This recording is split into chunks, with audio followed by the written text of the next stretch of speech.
Уставниот суд поведе постапка за измените на законите за платите на судиите и обвинителите, со кои беа намалени коефициентите за пресметка на плата. Мнозинството уставни суди ја прифати иницијативата на судиите, со која практично бараа да се врати претходниот и повисок коефициент за пресметка на плата, со што би добиле дополнителни околу 250 евра месечно. Председателот на Уставниот суд Дарко Костадиновски вели дека треба да се почитуваат меѓународните стандарди, кои значат дека ако се допре до платата, значи навлегување во независноста на судиите.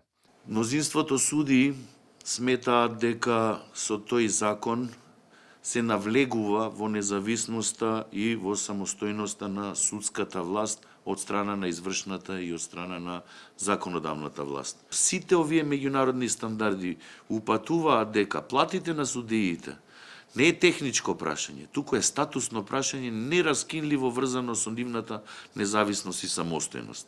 Значи, ако се допре во платата, според меѓународните стандарди, значи навлегување во независноста и самостојноста на судиите. Ова одлука не значи зголемување на платите, него ова наша одлука значи спречување на натамошно намалување на платите на судиите. Слична беше иницијативата на Сдруженијето на јавни обвинители, со која тврдеше дека повреден бил принципот на независност на јавното обвинителство. Според судијата известител Осман Кадрију, собранието без образложение го намалил коефициентот за пресметка на плата и на обвинителите. Законодавецот, повикувајќи се на овие одредби, носи закон за намалување на коефициентите.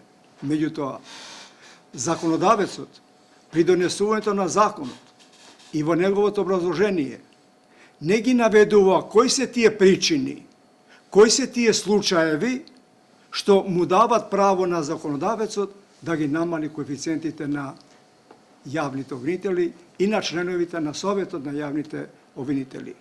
Од Синдикатот на работниците на управата и правосудните органи вела дека ова ќе предизвика негативна реакција кај вработените во судовите и обвинителствата, но ќе почекаат конечната одлука на Уставен. Не знам како ќе одлучи Уставниот суд, знам дека реакцијата на вработените во обвинителствата и во судовите може да биде доста негативна ако Уставниот суд одлучи да се зголемат платите односно да се одмрзне одлуката на владата за замрзнување на нивните коефициенти, доколку може за едни, значи ќе може и за други, доколку може за суди и обвинители, значи ќе може за министри, заменици министри, директори. Слични иницијативи за платите на судите и обвинителите пред Уставен се најдоа и лани, но тогаш судот одлучи да не поведе постапка.